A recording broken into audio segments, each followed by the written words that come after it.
Bonjour à toutes et à tous, vous écoutez Cinécast, le podcast qui vous fait découvrir les dernières sorties cinéma et streaming. Ici Thibaut, en direct du festival de Londres. C'est la première fois que je me rends dans ce festival, hein. J'ai l'habitude de Cannes, Venise, encore de San Sebastian, mais pour Londres, c'est une première. Et aujourd'hui, je vais vous parler du film d'ouverture du festival, à savoir Wake Up Dead Man, le nouveau film de Ryan Johnson qui sortira sur Netflix le 12 décembre prochain. Alors Wake Up Dead Man, c'est le nouveau film de la saga Benoît Blanc, hein, la saga Knives Out, à couteau tiré en français. Heu et au casting du film, on retrouve Daniel Craig évidemment dans le rôle de Benoît Blanc, mais aussi, Josh O'Connor, Josh Brolin, Glenn Close, Cailee Spaeny, et Andrew Scott et plein d'autres.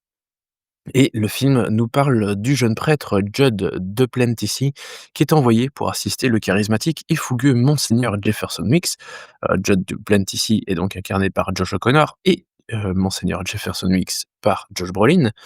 Et il est clair que tout ne va pas pour le mieux dans les bancs de l'église. Après qu'un meurtre soudain et apparemment impossible ait secoué la ville, l'absence de suspect évident pousse la chef de la police locale, Geraldine Scott, à s'associer au célèbre détective Benoît Blanc pour élucider un mystère qui défie toute logique. La chef de la police locale est incarnée par Mila Kunis. Donc vraiment, un beau casting, all-star, comme souvent avec cette saga. Alors, il y a un petit mensonge, petite erreur, je vais dire, dans ce synopsis, c'est qu'il y a quand même un suspect qui est assez évident, en fait, et c'est là que la situation va se complexifier et qui c'est ce qui fait aussi que le film est pas mal, différent, des 2 précédents. C'est-à-dire que, bon, le film démarre, on est avec Judd, il va arriver, dans cette, paroisse, petite paroisse où vraiment le monseigneur Jefferson Wick, c'est un peu la star locale, hein. C'est, le prêtre, à qui, tout le monde, se confie. Il a vraiment, ses fidèles avec lui et pendant, 45-50 minutes, on va voir vraiment la découverte des lieux, la découverte des personnages, via ce jeune prêtre, Judd et donc vraiment découvrir un peu tout le monde. Les lieux, les liens entre chacun, et puis évidemment le meurtre qui va se dérouler.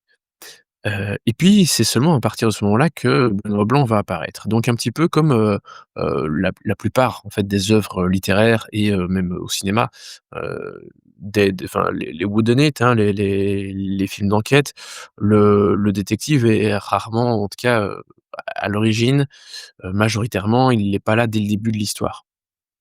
C'est ce que, et Rian Johnson avait avec les 2 premiers Knives Out avait fait l'opposé, où, Benoît Blanc est là dès le départ. Donc ici, il revient un petit peu quelque chose à quelque chose de d'originel quelque part, et donc d'original pour cette saga. Mais je l'ai dit, il est question de meurtre quasiment, impossible à élucider.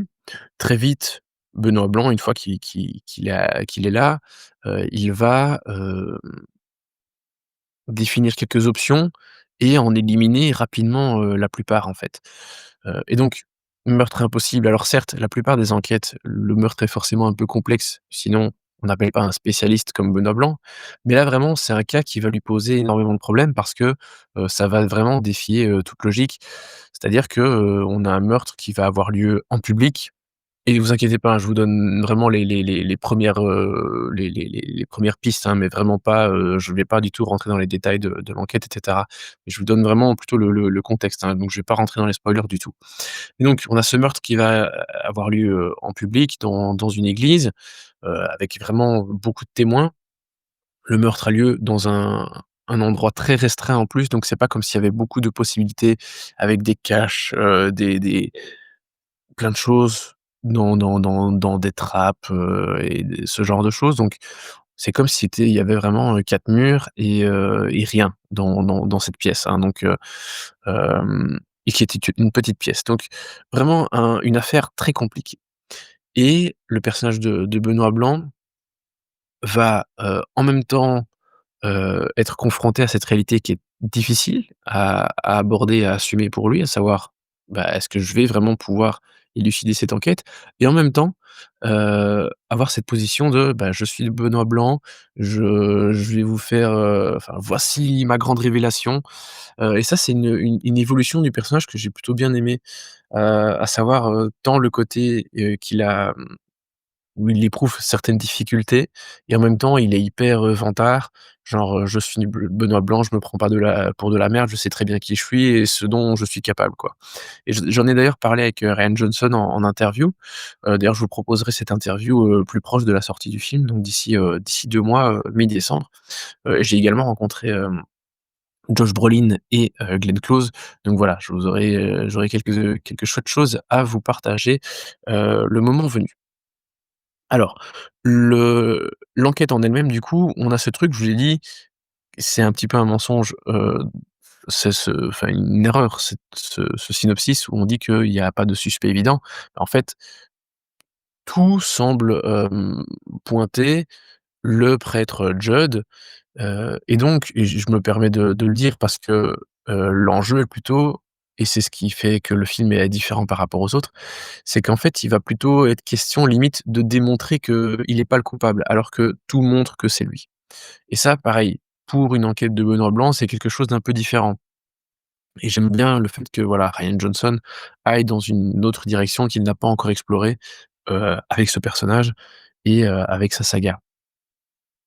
Autre, nouveauté que j'aime beaucoup dans le film, c'est que, on a un film qui est un peu plus sombre, qui est clairement plus influencé par, le cinéma d'horreur, le cinéma de genre, par la littérature de genre aussi, Edgar Allan Poe notamment, et pareil, j'en ai discuté avec Rian Johnson en interview, donc vous pourrez découvrir ce qu'il a à dire sur le sujet.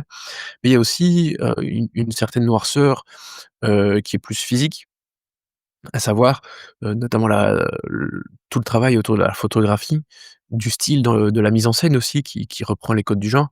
Mais, au niveau de la photo, j'aimerais insister sur un point en particulier, notamment pas mal de scènes qui ont lieu dans l'église, où vraiment la lumière change souvent.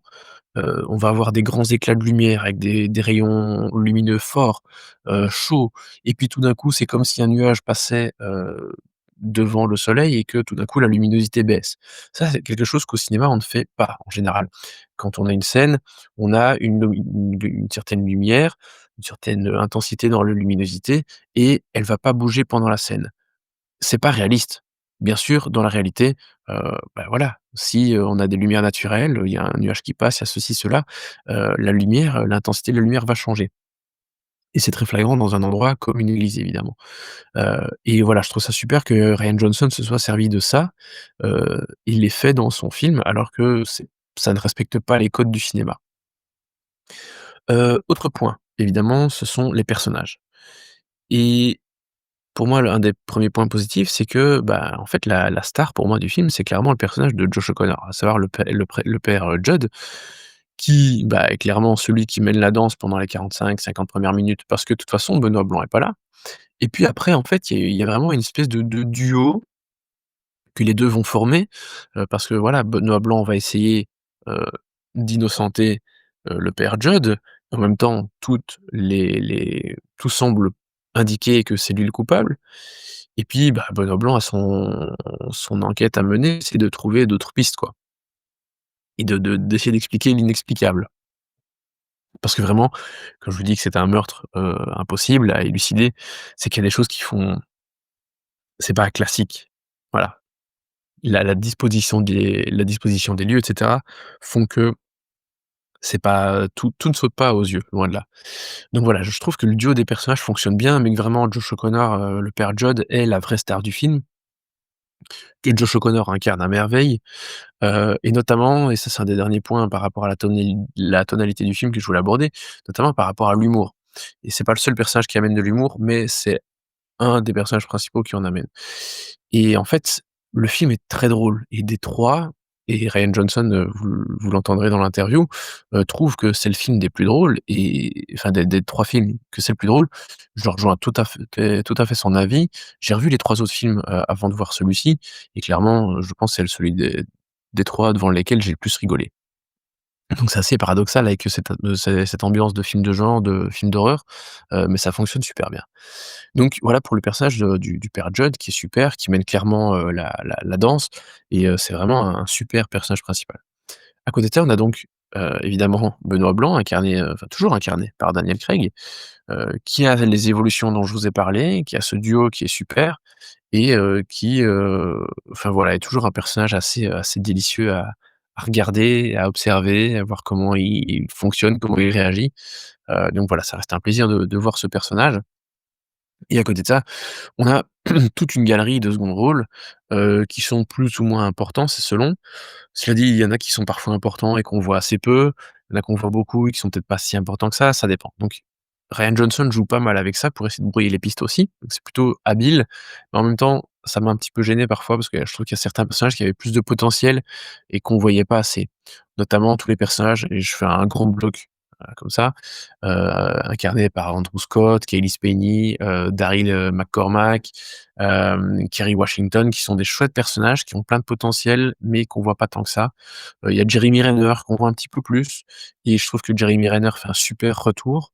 Ça faisait un moment qu'on l'avait pas vu, évidemment à cause de ses soucis, de santé, hein. Il s'est fait écraser par une dameuse, chez lui il y a quelques années, donc voilà, il faut le temps de se remettre.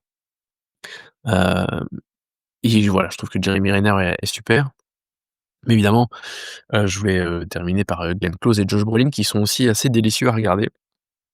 Alors, hem, certains vont dire, surtout pour Josh Brolin et c'est le cas d'ailleurs d'une consoeur avec qui, j'ai discuté, du film. Elle trouve que Josh Brolin, il dépasse un petit peu la limite, qu'il pousse le curseur, un peu à fond, enfin à fond. Mais pour moi, je trouve qu'il s'arrête juste avant et qu'effectivement, il en fait un petit peu des caisses, mais c'est juste la bonne dose. Et vraiment j'ai beaucoup aimé son personnage, j'ai beaucoup aimé, c'est un personnage qui est très rude, qui est très froid, le monseigneur, Hux, qui est très cynique aussi, qui a vraiment une poigne, de fer. Il mène son troupeau, c'est vraiment de ça, dont il s'agit, vraiment avec une poignée de fer, et en même temps ils sont tous là à l'adorer et à le suivre jusqu'au bout. Donc voilà, c'est vraiment une personnalité, très intéressante et le personnage de Glenn Close, elle incarne plutôt une sacristaine, hein, qui va, gérer les comptes, qui va, nettoyer l'église, qui va laver, les robes, de prêtres et cetera. Donc vraiment qui est un peu, sa enfin c'est pas vraiment sa confidente, mais qui est vraiment, hem, oui, son bras droit quelque part.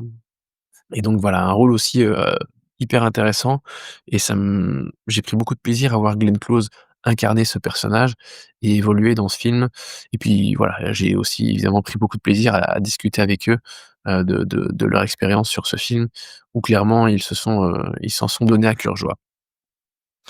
Hem Je pense que le petit point négatif que je pourrais avoir, alors c'est pas vraiment mon cas, parce que moi c'est quelque chose que j'ai bien aimé, je pense, de vous en avoir déjà touché un petit mot, mais je pense que le reproche que certains pourraient avoir, c'est que, le personnage de Benoît Blanc est, pendant une bonne partie du film, un peu plus effacé et forcément, il est complètement absent du tout des toute la première partie du film, jusqu'au moment où le meurtre arrive et que son enquête va véritablement démarrer.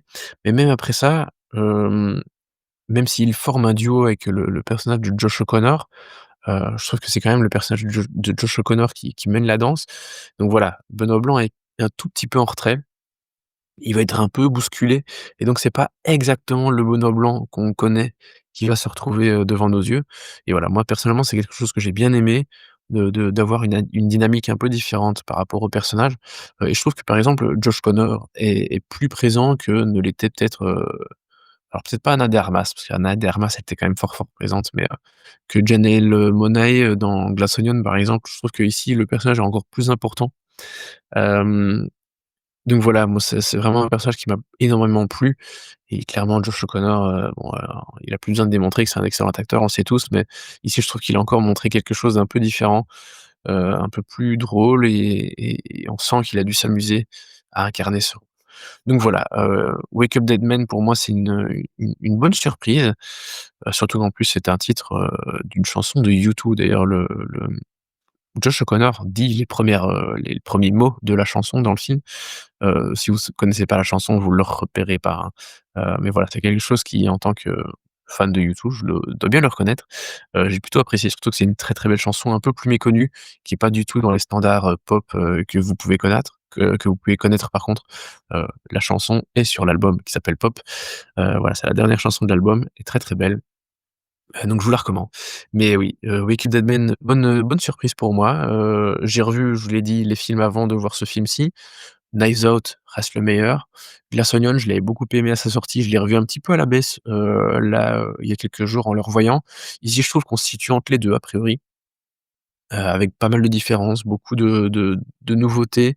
Donc voilà, c'est plutôt une bonne surprise et pour ma note, c'est un bon 3 étoiles et demie, sur 5 étoiles donc voilà, c'est une bonne pioche et c'est donc à découvrir le 12 décembre prochain sur Netflix. Sur ce, je vous dis merci à toutes et tous pour vos nombreuses écoutes et commentaires et je vous dis à très, très bientôt, toujours en direct du Festival de Londres. Ciao, ciao.